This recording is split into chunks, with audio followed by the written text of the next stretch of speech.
본문 창세기 30장 1절로 13절 말씀 가지고요, 내가 하나님을 대신 하겠느냐라는 제목으로 함께 은혜 나누도록 하겠습니다. 창세기 29장 31절부터 창세기 30장 24절에 이르기까지는요, 한 섹션으로 구성되어져 있습니다. 그것은 바로 야곱의 자녀들의 탄생 이야기입니다. 그 중에서 지난주 본문은요, 29장 31절부터 35절이었는데 바로 레아가 연달아서 4명의 아들을 낳고 굉장히 승리감에 만취해 있는 그런 본문을 살펴보았고요. 오늘은 바로 그 출산 전쟁의 2라운드라고 할 수 있는 두 번째 장면인데, 라헬이 언니가 애를 낳아서 4명을 낳고 기고만장한 모습을 보면서 못 견뎌하면서 자신의 여종 비라를 남편에게 줘서 아들을 얻는 그러한 장면입니다. 사실 오늘 이 아이 낳기 전쟁 2라운드 제목, 오늘 설교 제목은 내가 하나님을 대신 하겠느냐라는 고상한 제목이지만, 별제, 그러니까 부록적인 어떤 제목을 또 붙인다면은 점입가경이다라고 말할 수 있을 것 같습니다. 이 애 낳는 전쟁을 이 자매들이 얼마나 치열하게 벌이는지, 오늘 본문을 보면요, 모든 등장 인물들이 그래서 바빠요. 보면은 이 레아와 라헬은 무엇인가를 보고 듣고 애를 낳고 다시 말하고 또 자기 여종들을 남편에게 줘서 애를 낳게 하기까지 굉장히 바쁜 일들을 벌입니다. 또 야곱 역시 마찬가지입니다. 이 아내들에게 이리저리 끌려다니면서 아기 낳는 작업하느라고 굉장히 분주한 사람이 바로 이 야곱입니다. 여러분, 이 바쁜 이 사건들 가운데 과연 하나님은 어디 계실까요? 그리고 이들은 하나님을 과연 어떻게 즉 다시 말해서 이 사건들 가운데 어떻게 하나님을 인식하고 있고 하나님의 어떤 마음과 뜻을 살피고 있을까요? 오늘 본문을 보면요, 이 섹션 29장 31절부터 30장 24절에 이르는 이 아이 낳는 이 이야기의 이 전체적인 시작이 어떻게 시작되었냐면요, 지난주 본문이었습니다. 31절, 29장 31절에 여호와께서 레아가 사랑받지 못함을 보시고 라고 하면서 시작됩니다. 그래서 하나님이 레아를 불쌍히 여기셔서 자녀 4명을 주신 것입니다. 그리고 오늘 본문 30장 1절은 이렇게 시작하지요. 라헬이 자기가 야곱에게 아들을 낳지 못함을 보고, 라헬은 자신이 아이를 낳지 못함을 보고 또 언니가 아이를 낳는 것, 하나님의 은혜로 말미암아 낳는 것을 보았습니다. 여러분, 그렇다면은 남이 잘 되는 모습, 즉 언니가 아이를 낳아서 이렇게 튼튼한 아이를 4명이나 낳는 모습을 보면은, 그리고 또 그것이 남편의 사랑을 받지 못하는 언니, 그리고 나에게 언니, 물론 이 경쟁자이기도 하지만 또 친언니 아니겠습니까? 내 언니가, 남편에게 사랑받지 못하는 내 언니가 아이를 4명이나 낳았다면은, 여러분, 그것은 축하할 일입니까? 시기할 일입니까? 당연히 어떻게 보면 시기가 아니라 축하를 해야 될 일인 것입니다. 그러나 라헬은 성경적이지도 않고 인격적이지도 않은 그러한 반응을 하나님이 언니 레아에게 자비를 베푸신 것 때문에 그 반응들을 보입니다. 저는 그래서 바로 라헬이 보였던 3가지 반응을 오늘 살펴보면서 이 말씀을 함께 여러분들과 나누고자 합니다. 첫 번째로 라헬이 보였던 그 반응은 무엇입니까? 오늘 본문 2절에 1절 중간 부분에 나와 있는데 이렇게 되어 있습니다. 그의 언니를 뭐 했습니까? 시기했다라고 나옵니다. 시기. 이 시기라는 단어는 히브리어로 테케네라는 단어인데요, 원래는 카나, 열정적이다, 붉다라는 의미의 카나라는 단어에서 유래된 말입니다. 그러니까 한마디로 이 라헬의 얼굴이 어떻게 된 거예요? 벌개진 거예요. 왜요? 너무 화가 나고 시기가 나가지고 언니가 애를 4명이나 낳고 자기는 애를 못 낳으니까 너무 화가 나서 얼굴이 벌개질 정도로 시기심이 가득했던 것입니다. 여러분, 물론 그때 당시의 사회상을 우리가 안다면은 충분히 라헬의 고통도 우리가 이해할 수 있지 않겠습니까? 이 여인이 그때 지금이야 뭐 지금도 물론 이 아이를 못 낳는 것은 우리에게 좀 힘들고 어려운 일이지만 지금은 뭐 그래도 많이 이 사람들의 인식이 바뀌었기 때문에 그래도 괜찮지 않습니까? 하나님의 어떤 인도하심을 믿으면 괜찮은데, 근데 이 옛날에는 그런 이 사회적 인식 자체가 그렇지 않지 않았습니까? 아이를 못 낳으면 마치 하나님께 저주를 받는 것이냐, 여인이 무엇인가 책임을 다 못하는 것이냐, 그 모든 책임을 여인들에게 떠맡기는 그런 어떤 시대이다 보니까 라헬의 마음도 물론 이해가 갑니다. 그러나 여러분, 이미 남편의 사랑을 독차지하고 있는 라헬이 남편의 사랑을 눈꼽만치도 받지 못하는 자기의 친언니 레아를 생각한다면은 하나님이 불쌍히 여겨서 자비를 베풀어 자녀를 준 사건에 대해서 여러분 마땅히 어떻게 하는 것이 좋습니까? 시기와 질투가 아닌 사랑과 격려의 눈으로 그녀를, 언니를 바라봐야 되는 것이 맞지 않겠습니까? 그러고 보니까 라헬은 자신이 남편의 사랑뿐 아니라 자식들까지도 다 가져야 되는, 한마디로 욕심쟁이 우후훗인 것 같습니다. 라헬이 성품이 원래 좀 이런 왜 그런 자매들 형제들이 있지 않습니까? 뭐든지 내가 다 가져야지만 직성이 풀리는 그런 자매였던 것 같아요. 그러나 여러분, 그것 때문에 시기가 생긴다면은 그것은 참으로도 안타까운 일이 아닐 수 없습니다. W. 윌시라는 사람은 이런 말을 했어요. 나는 내 실망은 견딜 수 있어도 남의 희망은 참을 수 없다. 여러분 이해하면 굉장히 헐 이렇게 되죠. 무슨 말입니까? 내가 잘못되는 것은 그래도 어떻게 견디겠는데 남이 잘 되는 것은 도저히 눈 뜨고 볼 수 없다. 아마도 지금 라헬의 마음이 아니었을까 생각을 합니다. 그래서 이 시기라는 게 그래서 참 무서운 거예요. 시기 질투가. 성경은 뭐라고 말합니까? 마태복음 27장 18절에 보면은 이는 그가 그들의 시기로 예수를 넘겨준 줄 알미더라. 여기서 말하는 이는, 즉 예수님을 지금 빌라도에게 넘겨준 그가, 이 그라는 것은 빌라도고요, 그들을 이라는 것은 바리새인과 서기관과 사두개인들, 제사장들입니다. 한마디로 제사장, 바리새인, 서기관들이 시기심으로 말미암아 누구를 십자가로 내몰고 있는 거예요? 예수님을 십자가로 내몰고 있었다라는 거예요. 이게 시기의 무서움이에요. 시기심은요, 하나님까지도 죽입니다. 또 잠언 14장 30절은 평온한 마음은 육신의 생명이나 시기는 뼈를 썩게 하느니라. 이 질투와 시기심을 갖고 있으면요, 이 삶이 편하지 않고 심지어 몸도 편해지지 않는다라는 말씀이에요. 그런데 여러분, 오늘 성경에 나오는 라헬만 그렇습니까?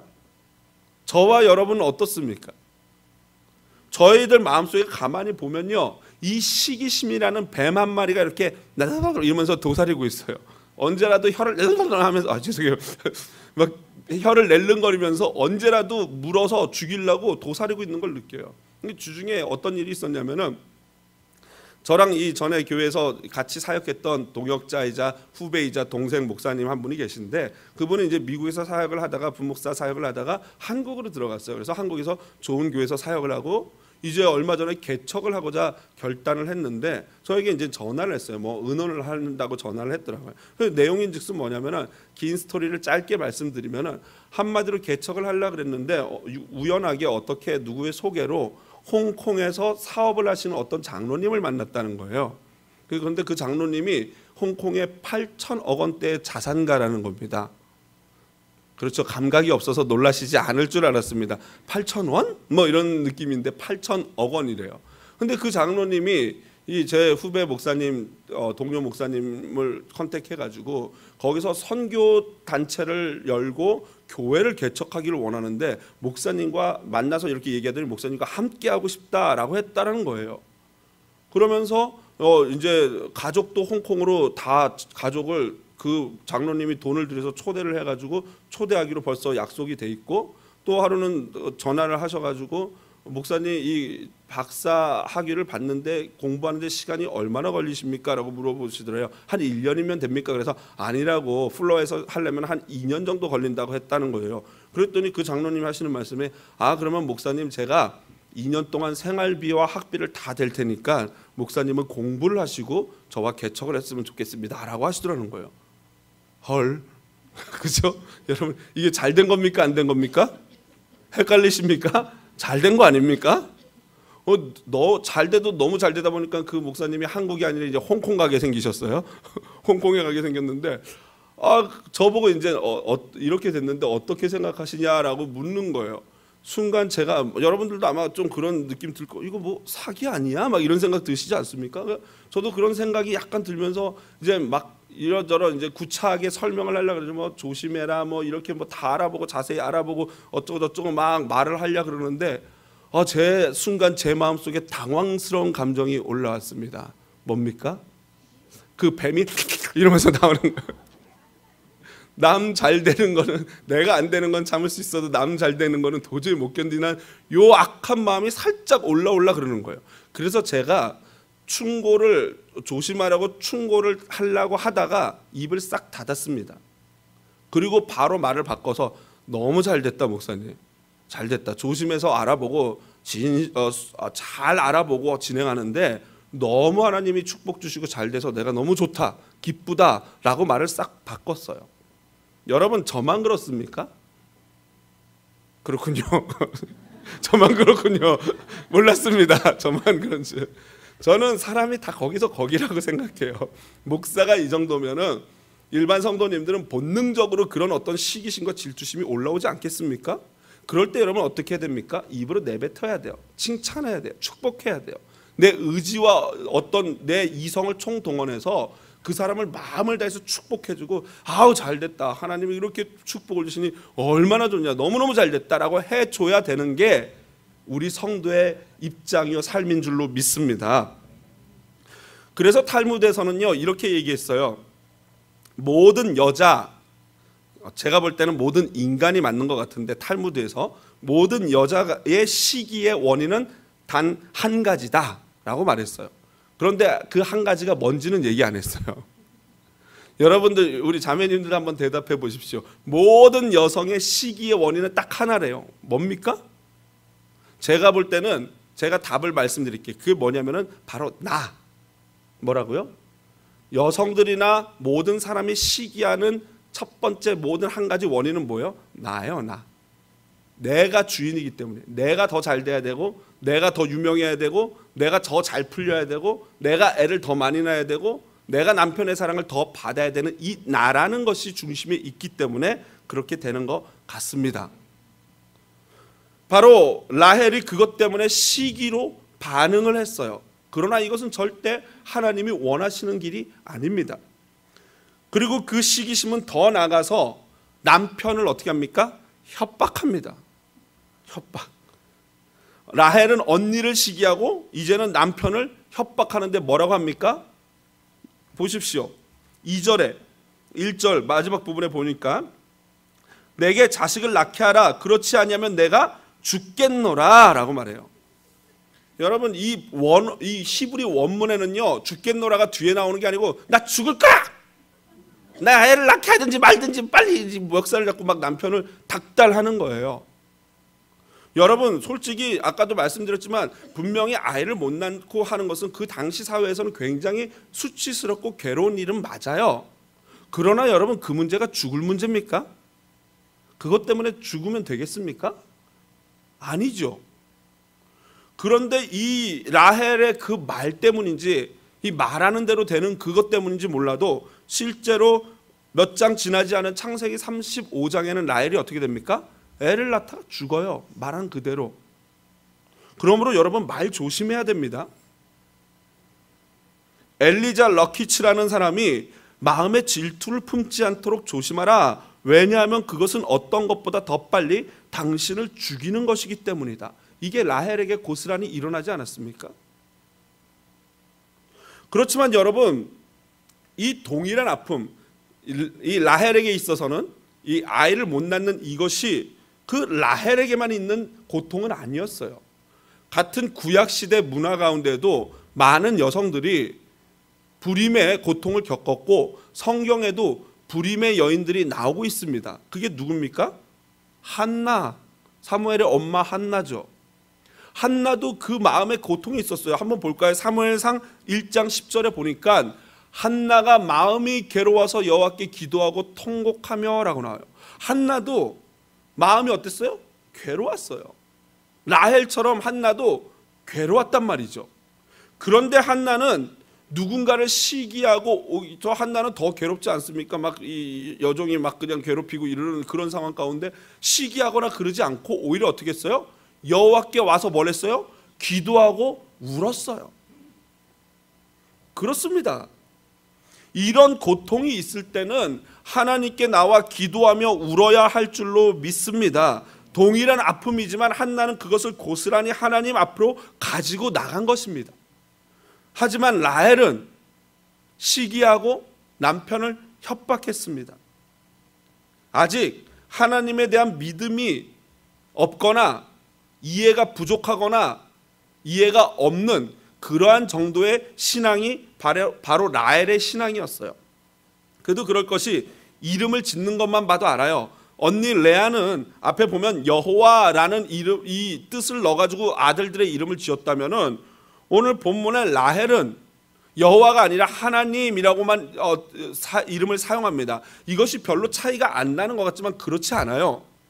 여호와는 뭐예요? 하나님의 이름이에요. 그래서 영어로도 쓸 때는 여호와라는 단어를 이 영어 대문자를 LORD 쓰지 않습니까? 이 여호와라는 어떤 그 특별한 그 존재만을 위한 단어 아니겠습니까? 그러니까 적어도 레아는 개인적으로 하나님과 여호와와의 관계가 있는 여인이었다면 라헬은 그저 하나님 정도로 알고 있는 그 정도의 신앙이었던 것입니다. 또 지난주에도 말씀드렸지만 아버지 집을 탈출해 나올 때 아버지의 우상 드라빔을 훔친 여인도 라헬 아닙니까? 그러니까 라헬은 사실은 아직 믿음이 초보적이거나 믿음이 연약한 없는 그런 여인이었던 것입니다. 그러다 보니까 시기하고 그러다 보니까 남편을 협박하는 것입니다. 저와 여러분은 이런 괴로운 상황이 펼쳐질 때 주변에 있는 사람들을 협박하거나 괴롭히는 그런 사람은 아닙니까? 여러분, 나는 기도하는 사람입니까? 옆에 사람을 달달 볶는 사람입니까? 이런 사람 달달 볶는 사람 옆에 있으면 행복합니까? 불행합니까? 아주 피곤하지 않습니까? 생각만 해도 피곤하지 않습니까? 이런 사람 주변에 있으면 그 삶 자체가 괴로운 것이에요. 이 야곱이 라헬을 얼마나 사랑합니까? 그렇게 사랑하는데도 하도 달달 볶으니까 야곱이 성경에 보니까 뭐 했다고 나와요? 2절에 성을 내어 이러대. 화를 내면서 야곱이 대답한 거예요. 아니, 내가 지금 하나님도 아니고 당신이 임신 못하는 거 하나님이 그렇게 하시는 건데 왜 나보고 뭐라 그래? 이씨 이러는 거예요. 야곱이 지금 내가 뭘 잘못했다 그래? 그러는 거예요. 야곱이. 왜냐하면 야곱도 큰 소리 칠만한 게 언니 레아하고 둘이 어땠어요? 애를 잘 낳았잖아요. 그럼 문제는 누구예요? 라헬 아닙니까? 그럼 이제 큰 소리 칠만도 하죠. 이 야곱이 한 말 중에 가장 영양가 있는 말이 오늘 이 본문인 것 같아요. 그렇지 않습니까? 그대를 임신하지 못하게 하시는 하나님이시니 내가 하나님을 대신하겠느냐. 내가 영어 성경이 이 원문을 그대로 잘 표현했어요. 원문으로는 저기 영어 성경이 나온 그대로예요. 내가 하나님의 자리에 있느냐? 내가 하나님 자리에 있냐? 이거예요. 내가 하나님의 그 역할을 내가 감당하는 거냐? 이겁니다.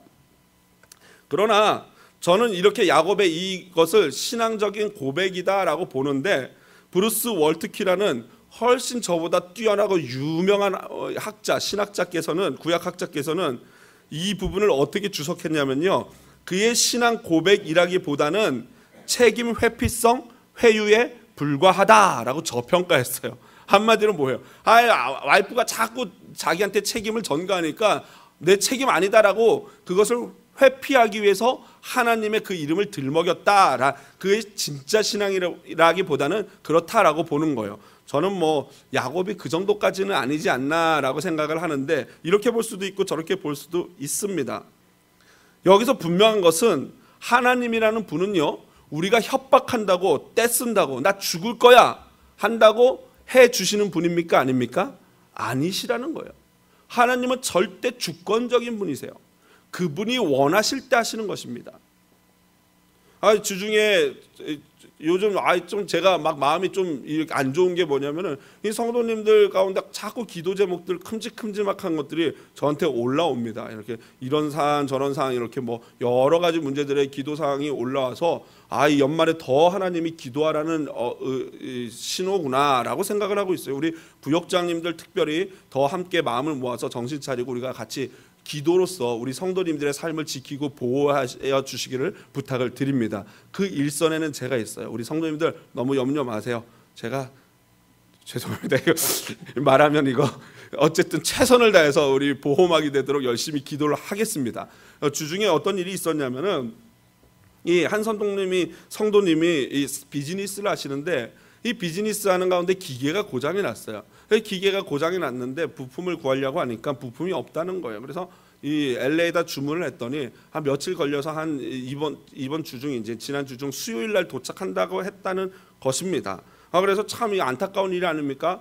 이 하루에 뭐 매상이 뭐 얼마나 막 엄청난 매상이 손해를 본다는 그런 얘기를 말씀을 하시고 하니까 참 걱정이 되는 거죠. 여러 가지 걱정이 되는데 그 목요일 날인가 수요일 날인가 이 새벽에 그분이 이제 기도를 나오셨어요. 그래서 기도를 하다가 제가 하나님의 마음에 감동을 주셔가지고 그분이 저기 이제 무릎을 꿇고 저 바닥에서 기도를 하시길래 긍휼한 마음으로 가서 제가 평소에 잘 안 하는 안수 기도를 해드렸어요. 안수를 하고 하나님이 이 성도를 불쌍히 여기셔서 빨리 문제를 해결해 달라고 잘 조속하게 해결해 달라고 기도를 했어요. 그럼 기도했으면 어떻게 돼야 됩니까? 문제가 깔끔하게 해결돼야 되지 않겠습니까? 그런데 금요일날 밤에 연락이 왔어요. 목사님 사기를 당한 것 같아요. 그분이. 무슨 일인가 했더니 이 기계를 고치겠다고 돈을 몇천 불을 지불하고 샀는데 그분이 먹고 날아가신 거예요.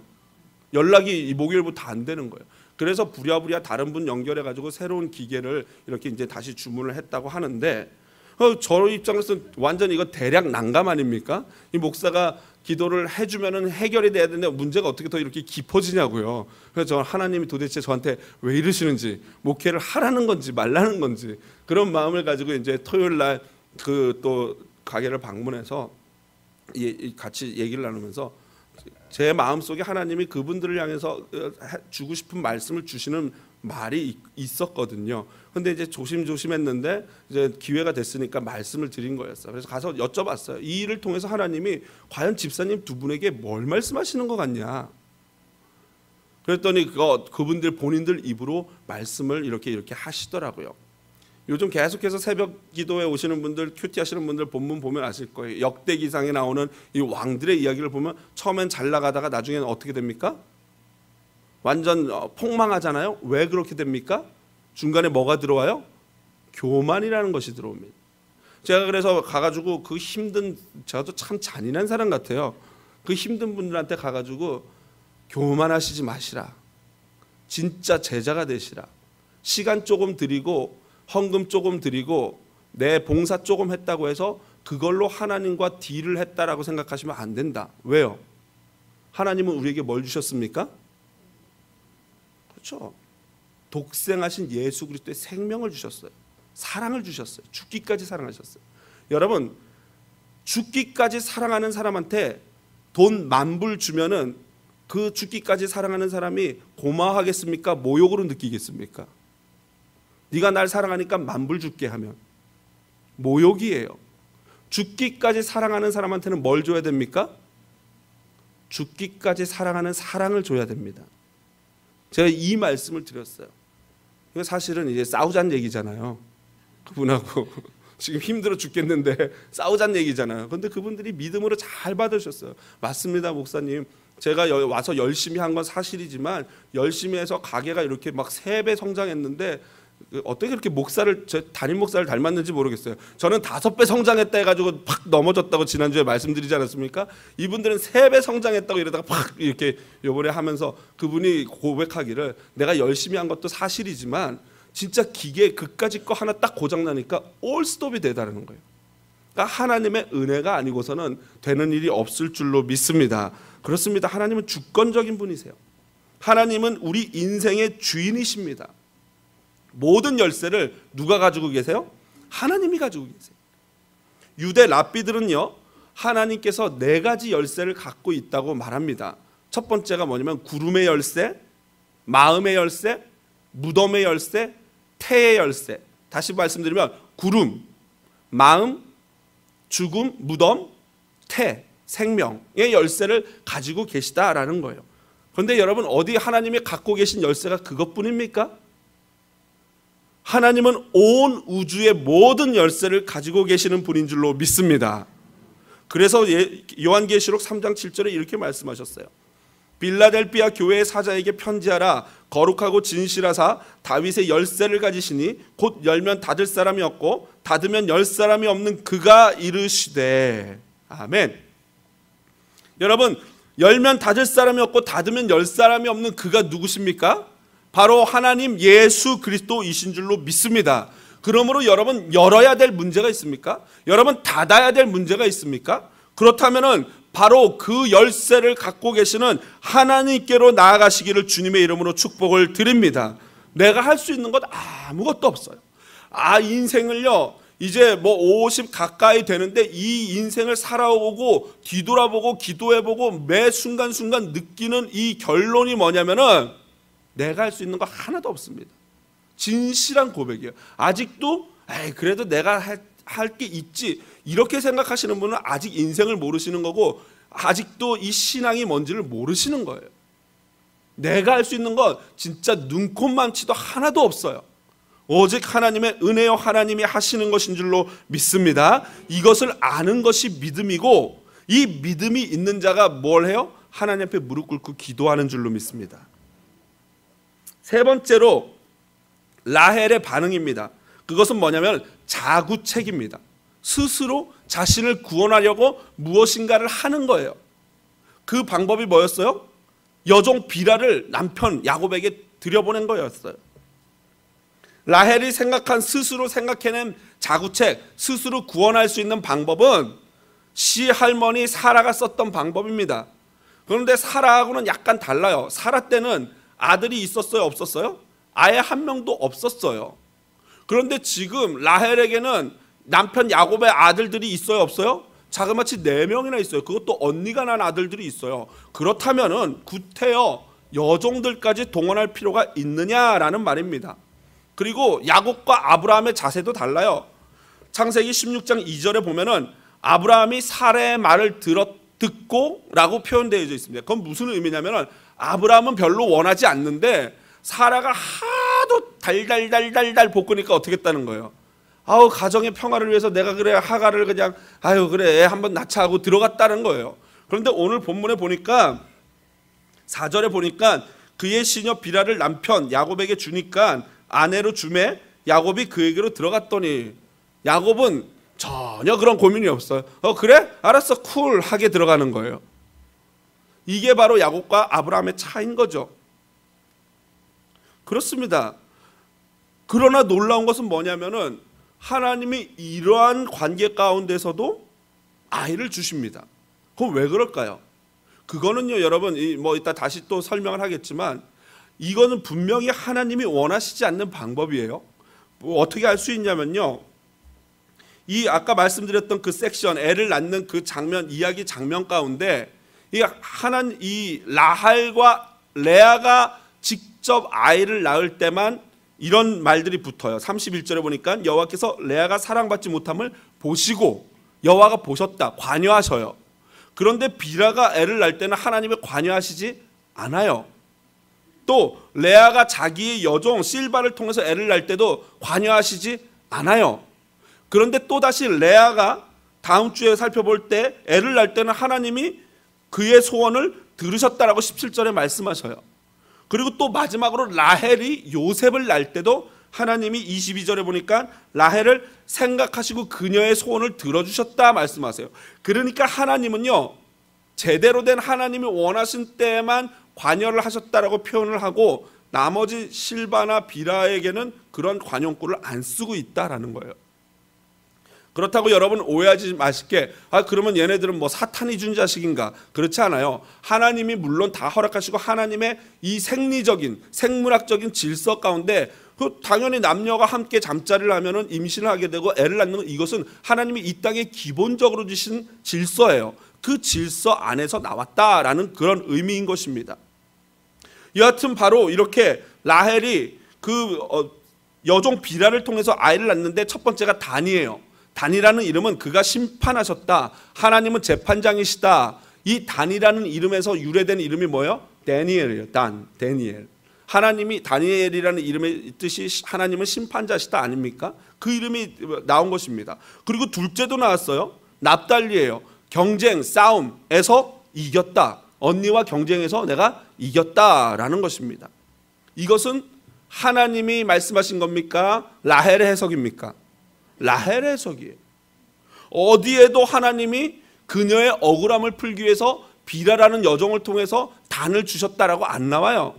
그 어디에도 이 납달리를 낳은 것이 언니한테 네가 싸워서 이기게 해주겠다라고 해서 주신 아들이 아니에요. 그것은 어디까지나 누구 생각이에요? 라헬 자신만의 생각이에요. 하나님은 전혀 그렇게 생각하지 않아요. 그러니까 여러분, 우리가 얼마나 자주 종종 이런 경우를 우리가 경험하는지 몰라요. 하나님이 원하시는 것도 아니고 하나님의 방법도 아니고 하나님의 뜻도 아니에요. 나의 생각, 나의 방법, 내가 원하는 대로 해놓고 거기다가 심지어는 마지막으로 하나님까지 갖다 붙여요. 하나님이 이렇게 하시고 하나님이 원하셔서 이렇게 된 것이다. 이 목사들은 그런 모르겠어요. 제가 이렇게 말하면 그렇지만 이 목사님들이 이 미국에서 목회를 잘 하다가 한국에 진짜 큰 초대형 메가 철치에서 수만 명 교회에서 청빙을 하면은 대부분 뭐라 하고 가시는지 아십니까? 그렇죠. 하나님의 뜻에 따라서 내가 갑니다라고 해요. 그럴 수도 있겠죠. 저는 아직 그런 경험이 없어서 잘 모르겠으나 그럴 수도 있겠죠. 그런데 이상한 거는 꼭 하나님의 뜻은 이런 교회를 하다가 이거보다 작은 교회로 가는 일은 거의 없고 거의 다 하나님의 뜻은 더 큰 교회로 이렇게 옮겨가시더라고요. 그게 하나님의 뜻인 건가요? 모르겠어요. 조심스럽습니다. 여하튼 오늘 라헬이 그랬어요. 그 레아도 마찬가지예요. 레아도 여종들을 통해서 자녀를 낳을 때 보니까 오늘 보니까요. 이 옛날의 믿음보다는 상관없이 오늘 보니까 이름을 그냥 갓이라고 짓고 아셀이라고 지었는데 그것도 이전보다 레아가 가지고 있었던 믿음보다는 굉장히 떨어지는 의미의 이름들인 거예요. 그저 기쁨, 그저 복 이런 뜻의 이름을 가지고 있는 이름을 짓는 것입니다. 그래서 여러분 예레미야 2장 13절에 보면 이런 말씀이 있어요. 내 백성이 두 가지 악을 행하였나니 곧 그들이 생수의 근원되는 나를 버린 것. 하나님을 먼저 버린 것 자체가 죄악이고 두 번째로 하나님을 버리고 나니까 이 뭔가 구원의 방법이 없잖아요. 해결책이 없잖아요. 그래서 스스로 웅덩이를 팠는데 자구책이죠. 그런데 그것은 그 물을 가두지 못할 터진 웅덩이들이다. 물을 담아낼 수 없는 웅덩이에요. 소용없어요. 말짱 도루묵인 것이에요. 그러니까 이 말이 무슨 말씀이에요? 내 스스로의 방법으로는 절대 내 안에 있는 문제들을 해결할 수 없어요. 오히려 그 문제들을 더 복잡하게만 만들어요. 왜 그렇습니까? 이러한 라헬의 방법은 레아까지도 그 진흙탕 싸움에 끌어들인 거예요. 그나마 믿음 주었던 레아도 동생이 여종 통해서 애를 낳는 걸 보니까 그 시기심에 전염이 돼가지고 본인도 자기의 여종 실바를 남편에게 줘서 갓과 아셀을 낳게 된 거 아니겠습니까? 그래서 이 부분의 레아의 모습을 보면서 이 매튜라는 학자는 어떻게 해석을 하냐면요. 다소 흔들리는 레아의 믿음을 본다라고 해석했어요. 왜 그래요? 그 전에는 여호와께서 어떻게 하셨다, 여호와께서 나를 도우셨다 뭐 이런 식으로 표현을 했다면은 기쁘다, 복되다 이러면서 여종을 통해서 심지어 여종을 통해서까지 애를 얻을 필요가 있냐고요. 레아가 이미 자녀를 4명이나 떡두꺼비 같은 아들을 낳은 레아가 왜 실바를 통해서 자식을 또 얻냐고요. 그것은 순전히 뭐예요? 이제는 내 억울함 때문도 아니고 동생과의 뭐 때문이에요? 경쟁 때문이에요. 시기심 때문이에요. 그래서 여러분 시기심이 무서운 게 이처럼 시기심은 공동체를 망가뜨려요. 전염이 돼서 다른 사람까지도 똑같은 진흙탕으로 끌어들이게 되는 것입니다. 그래서 J.S. 밀이라는 사람이 이렇게 말했어요. 모든 격정 중에서 가장 추악하고 반사회적인 것, 그것은 시기다. 지금 딱 라헬과 레아 사이에 일어나고 있는 시기입니다. 이제 야곱의 가정은요, 자매들 두 사람뿐만 아니라 자매들의 여종들까지 가세해서 도대체 몇 명이에요? 이 네 명이 이 진흙탕에서 아주 복잡하게 돌아가게 생긴 거예요. 여러분, 이게 시기의 무서움이에요. 여러분, 아내 하나에 자녀 6만 있어도 정신이 없는데, 저 말입니다. 그런데 아내 넷에다가 자녀가 12이면은 이건 뭐 보나마나 뻔한 거 아니겠습니까? 거기다 이게 저는 아내가 하나니까 뭐 전혀 그런 갈등이 없지만 거기는 아내가 넷이에요. 상상만 해도 엄청 복잡하지 않습니까? 그 나머지 자녀들은 또 어떻겠습니까? 그래서 야곱이 나중에 바로 앞에서 자기 인생을 설명할 때 뭐라 그럽니까? 내 나그네 인생길 험악한 세월을 보냈습니다. 얘 대부분이 어디에서 벌어진 거예요? 가정에서 벌어진 거예요. 가정에서. 요셉을 시기해서 질투해서 팔아 넘긴 형제들의 그것도 뭐 때문이에요? 본인이 이 제대로 자식들을 똑같이 사랑하지 못하고 편애했기 때문 아닙니까? 이 야곱이 얼마나 편애를 했는지 여러분 나중에 보면 살펴보면 나오겠지만, 그 형 에서를 만나려고 할 때 형이 에서가 막 군대를 거느리고 오니까 줄을 어떻게 세웠어요? 이 여종들과 그의 아들들 맨 앞에 죽어도 된다는 거예요. 그 다음에 레아의 아들들, 그 다음에 라헬과 요셉, 그 다음 맨 마지막 누가 서요? 치사하게 자기가 서요. 이런 남자하고 살아야 될지 모르겠습니다. 얼마나 그 결정적인 순간에도 그렇게 하는 걸 볼 때 평소에 그 아들들에게 어떻게 했겠습니까? 그죠? 이로써 레아와 라헬의 자녀 낳기 경쟁전 2라운드가 진흙탕 싸움 가운데 마무리가 됩니다. 말씀을 마무리합니다. 여러분, 오늘 본문을 보면서 여러분 어떤 생각이 드십니까? 등장인물들 하나하나 레아, 라헬, 야곱, 그리고 비라와 실바, 이런, 그리고 그 사이에 난 아이들 한번 곰곰이 생각해 보십시오. 어떤 생각이 듭니까? 행복해 보입니까? 불쌍하죠? 안타깝죠? 연민의 정이 느껴지죠? 원하지 않는 상황, 원하지 않는 사람, 원하지 않는 문제가 가득한 인생이에요. 지난주에 말씀드린 것처럼 원하지 않는 레아를 주시는 하나님, 그 레아 가득한 인생인 것입니다. 특히 오늘 본문에는 하나님의 이름을 들먹이기는 하지만 전혀 하나님과 상관없이 스스로 자구책을 펼치면서 문제를 해결하려고 하는 사람들을 볼 때는 애처롭기까지 합니다.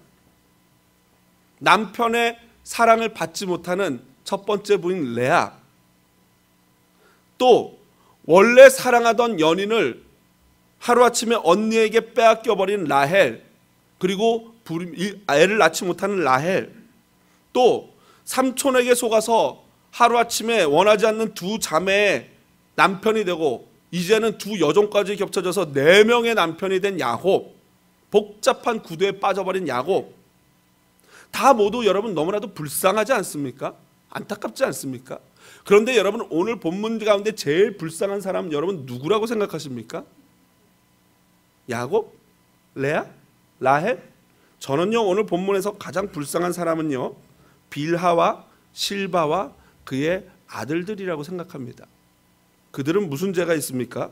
무슨 잘못이 있어서 두 자매의 싸움 가운데, 그 소용돌이 가운데 빨려 들어가 가지고 그 진흙탕 속에 같이 뒹굴면서 그 고통 가운데 사냔 말이죠. 아까도 말씀드렸지만 그의 자녀들 단과 납달리와 갓과 아셀은 또 뭡니까?